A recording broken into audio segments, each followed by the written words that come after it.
Shalom, everyone. So tonight, Um, sundown, in a few minutes, will be Rosh Kodesh Shivan. Again, if you're yes. new to the channel, we are a Messianic congregation. We are based in Mississauga, Ontario. And for more information about our ministry, you can visit our website at congregationyeshua.org. So tonight in a few minutes will be the changing of the month, and the month for this coming month is called Shivan. Now, I think I don't think this is moving, right? Yeah, okay. So tonight is in a few minutes will be the month of Shivan. So according to the Jewish mystical writings, it said that when God created the universe, he actually looked at the Torah. And again, in the Jewish writing, it's a very telling on what that implication means, right? It means that he was talking to the Word. He was looking at the Word, and the Word, the Torah, became the blueprint of what we call the physical universe. So the universe came about uh, because of the Word. So and we know that because in John chapter 1, verse 1, it says that in the beginning was the Word, and the Word was with God, and the Word was God. So God is the Word, God is the Torah. And we need to sink that into our spirits, right? Because a lot of people don't understand what the Torah is. The Torah is Yeshua. Yeshua is the Torah. Amen. Again, in Hebrews chapter 11, verse 3, it says that through our faith, we understand that the worlds were framed by the word of God, so that things which are not seen were not made of things which do appear. So again, God created the universe from nothing. He just spoke the word. Yeshua just spoke the word. That's what in Genesis chapter 1, God created time, space, and matter. Because God existed. He said that the problem with the theory of evolution is they assume that time is limitless. No, time was a point in time. Before God, there was no time. So God created time in the beginning, that is time. God created the heaven, that's space, and the earth, that's matter. So God created time, space, and matter, and that's how the world is. Now we need to understand that because when the universe was created, God had to come down and speak. And we will learn in this month as God came down and gave the Torah to the people, he was creating a new nation. He was creating a nation. When God created the universe, he created the world. He came down and spoke the word. And now in the month of Shivan, where the Torah was given at Mount Sinai, God is again coming down. And this time, he's no longer creating the universe. He's creating the kingdom, his people. Amen. Wow, so that's a very powerful introduction. Now, every month, tonight is sundown, June 6th to 2024. It is the third month in the Jewish calendar, counting from Nisan. So if you attended our Passover Seder, you know that Nisan, God changed the calendar. So from Nisan, this is the third month. We will talk about Nisan later on. Nisan is the month of our redemption, and then we just finished Iyar. Iyar is where we have the counting of the Omer, and of course Shivan is where we would be receiving the Torah. So the tribe associated every month has a tribe. So there's 12 tribes and there's 12 months. So the month associated for this month is the tribe of Zebulun. Zebulun, he was noted for his ability in business and in the marketplace. So what was Zebulun? Zebulun was the supporter of the Torah. So Zebulun had an agreement with the tribe of Issachar. Last month, the month of Iyar was the tribe of Issachar. Issachar was their two brothers, and the deal was that Issachar would study the Torah, and in order to finance that, uh, Zebulun was the one who who provided the the financing so that the tribe of Zebulun can continue to study the Torah. The tribe of Issachar can study the Torah. So Zebulun was mentioned first, even though he was younger. Why? Because he was blessed. Because without Zebulun's financing, the tribe of Issachar would not have been able to study Torah. And we know that the tribe of Issachar, they were men who knew the times and the season, and they were known to be members of the Sanhedrin. So they were very learned, and they owe it all to the tribe of Zebulun. Zebulun is, of course, Sivan is therefore a month for business persons. So God wants to do business with us. And so it's the month where God will want to make business with us. Just like, remember the apostles, right? So in the month of Shivan, when Pentecost fell, when the Holy Spirit fell, that was the month of Shivan. That was in the month of Shavuot. Yes. What happened? So the disciples gathered themselves, and the Ruach HaKodesh fell. And in verse 37, look at this. And on Yes. hearing this, they were stung in their hearts. They were convicted. Simon Peter was describing Yeshua the Messiah, how he was rejected by the Jewish people. He ended up to be the cornerstone, the stone that the builder rejected. So they were convicted in their hearts, and they said, "Brothers, what should we do? How can we be saved?" And look at what Kepha, Peter, answered and said to them. What did he say? Did he say the sinner's prayers and do whatever you want? Just say the sinner's prayer. No, what did he say? Turn from sin, return to God. So return to God. So return to the Torah, and each must be immersed on the authority of Yeshua the Messiah in the forgiveness of your sins, and you will receive the gift of the Ruach HaKodesh. Amen. Amen. And then later on, of course, prior to that, Yeshua instructed his Talmidin. A Talmidin is a disciple. What is a disciple? A disciple is a follower of his master. Amen. Okay, so God did not call them, "You are my masters." God said, "You are my disciple. You are my Talmidin." And that's important because a lot of people think that they know it all. No, we never stop learning. Why? Because we are disciples. We follow the Messiah. And what did the Messiah say? Yeshua came and talked to them. He said, "All authority in heaven and in earth is given, has been given to me. Therefore, he said, go and make from all the nations unto Talmidim, unto disciples." He didn't say make masters from all the nations. He said make disciples, immersing them into the reality of the Father, the Son, and Ruach HaKodesh. And verse 20, and this is what they dropped, they failed to preach, teaching them to obey everything that I have commanded you. Amen. So again, a lot of misnomer. They thought that the Torah, the commandments, has been done away with. There is nothing that Yeshua ever said. The Bible, from Genesis to Revelation, you can study it. God never said that he has abandoned his laws. He has abandoned his commandments. Why? He cannot, because the law, the Torah, is God. Amen. Wow. Say wow. Wow. Yeah, so it's important for us it's a month to partner with God.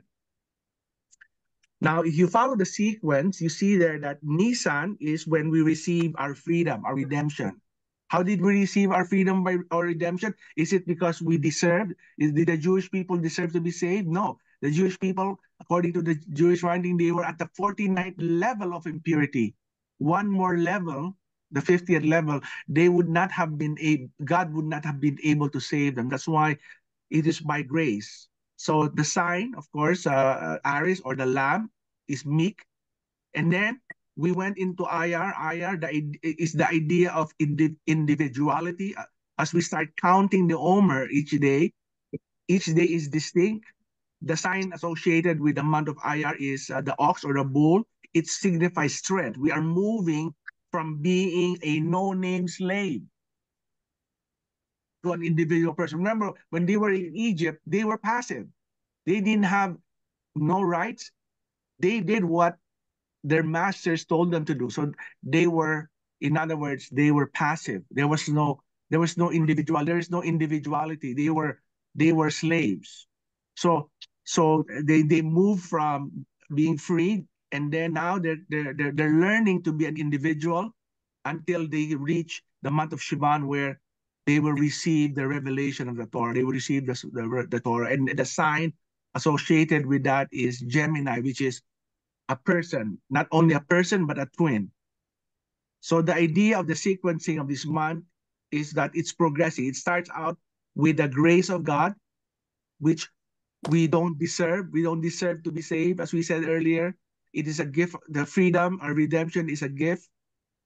And then, of course, Pesach is called, which means to skip over. So if you remember, in the month of Nisan, the human body associated with the month is the right leg.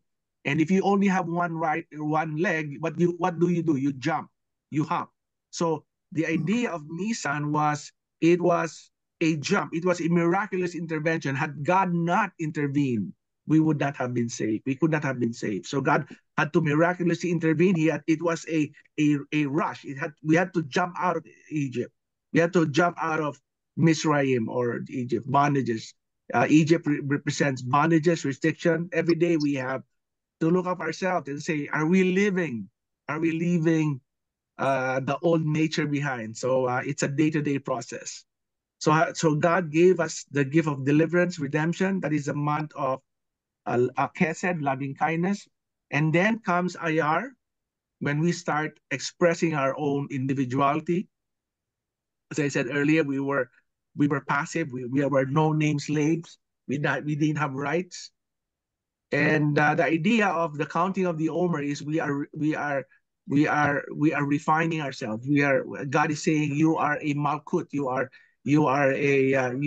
a person of loving kindness. You're a person of discipline. So every day God is reminding us of who we are. And then finally, tonight, we are reaching the month of Shivan, which is identified as twins, that concept of twins. And of course, there is the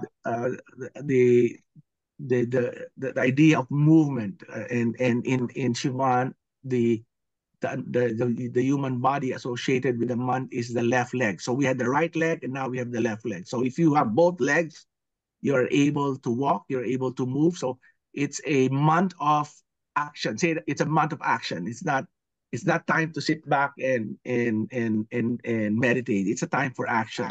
So the every month has the holy name of God, which we don't pronounce, because His name is so holy. If we hear God's word being uttered by our lips, we should all fall down and bow down. Why? Because it's so holy. Anyway, God's name,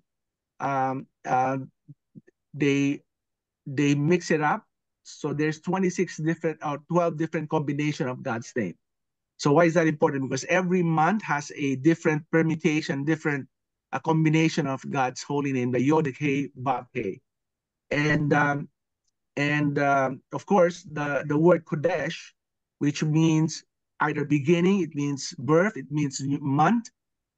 The numerical value of Kodesh is 312. Why is that important? 312 is really 12 months times 26. 26, which is the holy name of God.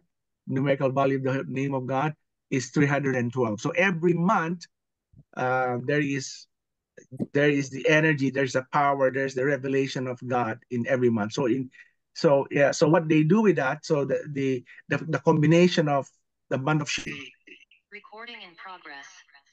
I don't know what's happening. Did we lose the I guess we lost the screen, right? I think there was some.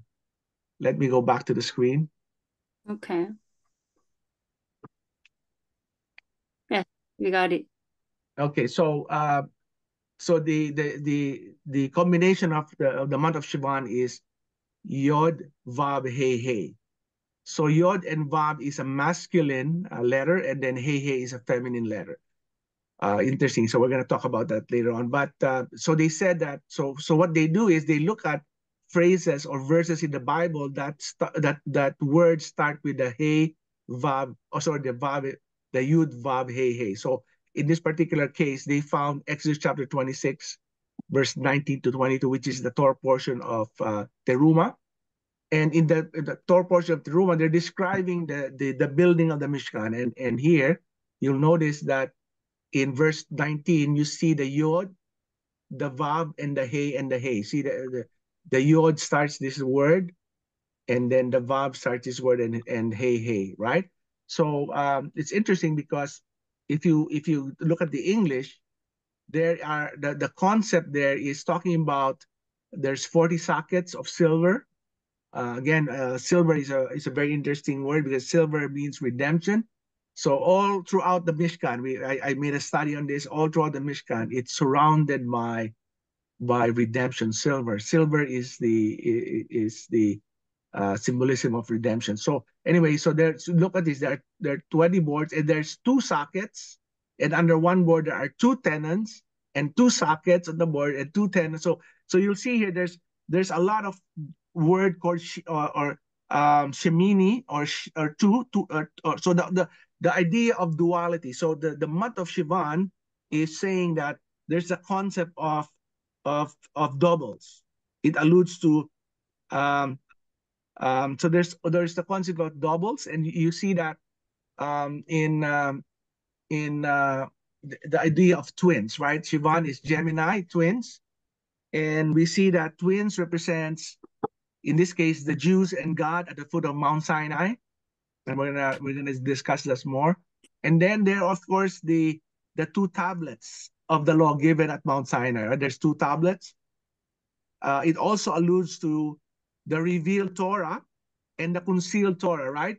Remember, the Torah is hidden. The Messiah is hidden in the Torah. There is also the concept of written Torah and the living Torah. Yeshua is the living Torah. Yeshua is the written Torah. Yes, And also the tablets itself, there's actually 10 commandments, 5 on each tablet and 5 on the other. But you notice that the tablets relating to the commandments related to God, there are more words, isn't it? There are more words rather than the next 5. The next 5 is said, do not steal, do not kill. So it's shorter. But on the first one, it said, the very first commandment, I am the Lord your God, who brought you out of the land of Egypt. So that's the very first commandment. So it's a long phrase. So, but the whole idea of it being twins, it means that it doesn't say that the first 5, which is relating to God, man and God commandments, are more important than commandments on the 6 to 10 relating to man and man. So it's saying that both are equal. One may think that the first 5 are very important between man and God. That's important ones, but it's also important. The commandments between man and man are also important. So the month of Sivan is reminding us these are twins. In other words, if you don't respect another person, you don't respect. Then God says He's not going to respect you either. If you simply are only man to man and don't follow the law of God, then God is also not going to respect you. So it's very important that there's this balance. Now, but because Sivan is on the 3rd month, there is also the idea of 3, it being the 3rd month, and there are a lot of 3s also in this month. For example, when they got into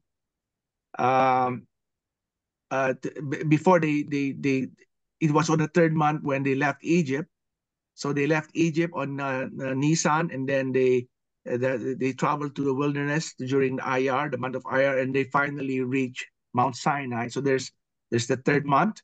So the Torah also, the Jewish Bible is also composed of 3 sections. There is, of course, the Torah, which are the law and instructions, the Nevi'im, the prophetic books, and the Ketuvim, the writings. It's wisdom books and Psalms. It's called Tanakh. And also there's this idea of, in the camp of Israel, there was 3 sections. There was Bnei Israel, the children of Israel, and then the Levim that surrounded the tabernacle, and then finally the Kohanim. So there's there's this idea also. Remember, before God came down, God told Moses to tell the children of Israel, prepare yourself in 2 days, for in the 3rd day I will come down. So they were to separate themselves from their husbands and their wives for 3 days. There was a separation, and then the idea that the person who gave the Torah was a 3rd child, right? Moses was the 3rd child from Median. from Jochebed and Amram, right? There was Miriam, Aaron, and then Moses, right? So so there's the idea of 3. Now the idea of 3 is interesting, because the idea of 3 means peace.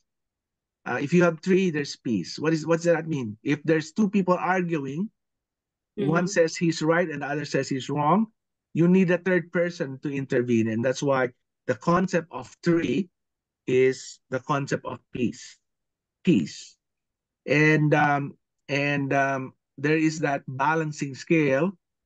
There is the idea of opposites.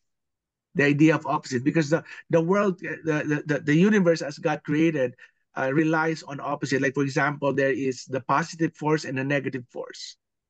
You cannot create energy if both are positive or both are negative. You need the 2 opposing forces, right? That's why there's male and female.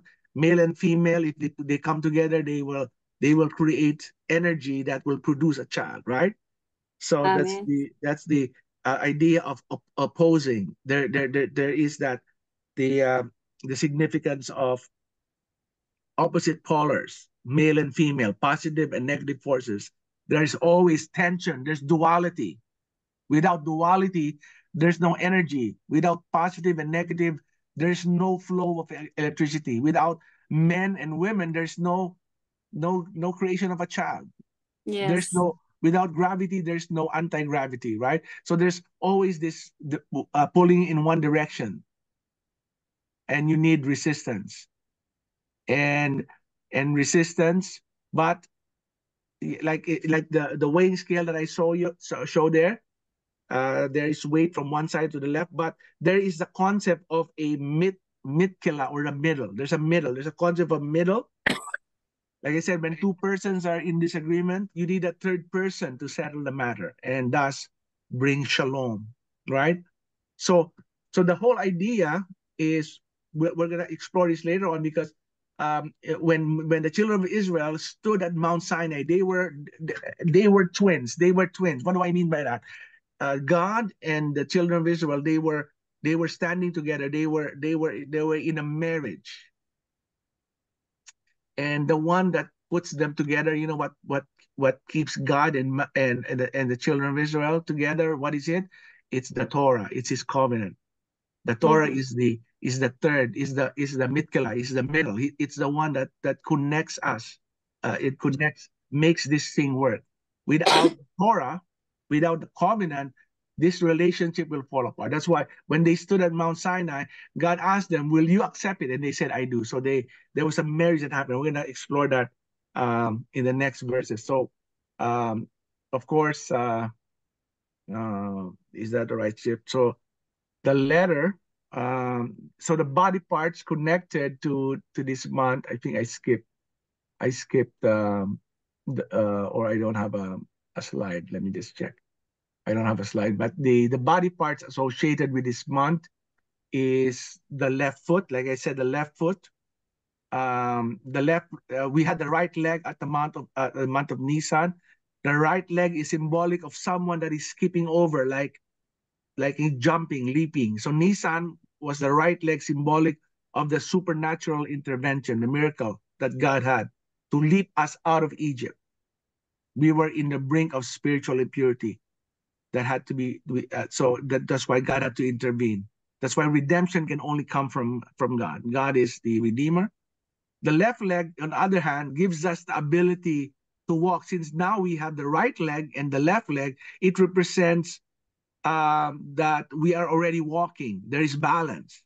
The real spiritual work is not when we receive the artificial help from above, but the true test of our spiritual progress is not when things are great happening in your life. It's when things are not. That's the real test of our progress. Are we gonna believe God? Are we gonna trust God when we face challenges? It's not just it's easy to rejoice when everything is good, but then try rejoicing when there is crisis in your life. And that's really the test. God is looking to us and say, are you gonna trust me? Are you gonna rejoice despite what's happening? And the letter associated this month is the letter Zion. The letter Zion is the seventh letter. It has a numerical value of 7. So you remember, 7, of course, is a very powerful number. What does 7 have to do with the giving of the Torah? There's many things associated with 7 in the Torah. For example, Moses was the 7th generation from Abraham. And people don't realize it, but there are actually 7 books in the Torah, not 5. But we're not going to go into that. But the letter 7 represents, if you look at the letter, it looks like a zigzag. Zigzag represents movement, which is connected to the sense of walking.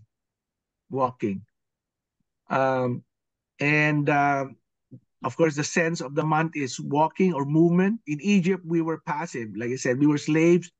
We did what we were told. But in the month of Iyar, we became individuals. We started refining ourselves through the counting of the Omer. But on Nisan, what happened on Nisan? Nisan was the absence of the I. Nisan was the absence of the I because we were passive. We have no identity. Now Iyar is the emergence of the I. And Sivan comes along. Then comes the possibility of uniting between the healthy I, the ego, the healthy. There's a healthy ego because we need to have an identity. We cannot just say, I'm just a nobody. No, we need to come to our senses that we are God's children. And then once we come to that senses, then comes Sivan. And you notice that in the commandments of God, I don't know if you notice it, but every time God says, he said, I am the Lord thy God. I am the Lord your God, right? So it's very specific to God. God said, I am, he is. So can you imagine merging two different opposing forces, the holiness of God and the unholiness of man. So there's an eye of man and there's an eye of God. So here there is going to be a marriage. And how will this marriage work? How can this marriage work? It's through when we're standing at the foot of Mount Sinai. There's Israel, the I, and there's Hashem, he said, I am the Lord your God. 2 individuals. There's a marriage at Mount Sinai. What unites the 2 opposing views, opposing lives, is what? The living Torah. The Torah is the mikla, the middle. It is the one that keeps the peace between us and God. Wow, say wow. Wow. So with that, we're going to end the teaching portion, and we're going to go into our prayer. We thank you for joining us, and shalom to everyone.